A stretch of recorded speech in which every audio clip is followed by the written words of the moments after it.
Everyone, welcome to another mini vlog. ఈరోజు నేను మా వదిన వాళ్ళ ఇంటికి వెళ్తున్నాను. లోకల్ ట్రైన్‌లో ఒక 2 అవర్స్ సేపు జర్నీ ఉంటది. నేను, మమ్మీ ఇంకా పిన్ని అయితే వచ్చాము. ఇంతకీ ఈరోజు మేము ఇక్కడికి ఎందుకు వచ్చాము అంటే, మా వదిన వాళ్ళ చిన్న పాపది ఈరోజు అట్ల బంత్ ఉంది.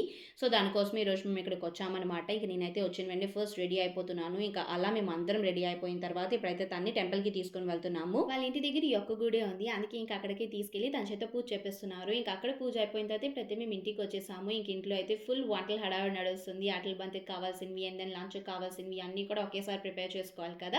ఇంక ఈ లోపల ఎవరినెవరైతే పిలిచారో వాళ్ళందరూ కూడా వచ్చేసారు. సో, ఫైనల్లీ ఇప్పుడు రిచువల్స్ అనేవి స్టార్ట్ అయ్యాయనమాట. ఏం లేదు, తనకి బొట్టు, గంధం అది పెట్టి తన దగ్గర నుంచి ఫలదానం తీసుకుంటూ తనకి బ్లెస్సింగ్స్ అందరూ ఇచ్చారు. అండ్ వాళ్ళు కూడా వాళ్ళ పేరెంట్స్ దగ్గర నుంచి బ్లెస్సింగ్స్ తీసుకున్నారు. ఆ తర్వాత ఇప్పుడు దాంతో పాటు ఒక 5 మంది కూర్చొని తింటారు. ఫస్ట్ అయితే వాళ్ళందరూ కూడా తనకి తినిపించిన తర్వాత ఇంక వాళ్ళందరూ కూడా తినడం స్టార్ట్ చేశారు. నేను, మమ్మీ అందరికీ ఫుడ్ సర్వ్ చేసేసి పెడుతున్నాము. ఇంక ఇంతటితో అయిపోలేదు. మళ్ళీ పార్ట్ 2లో కలుద్దాం. బై.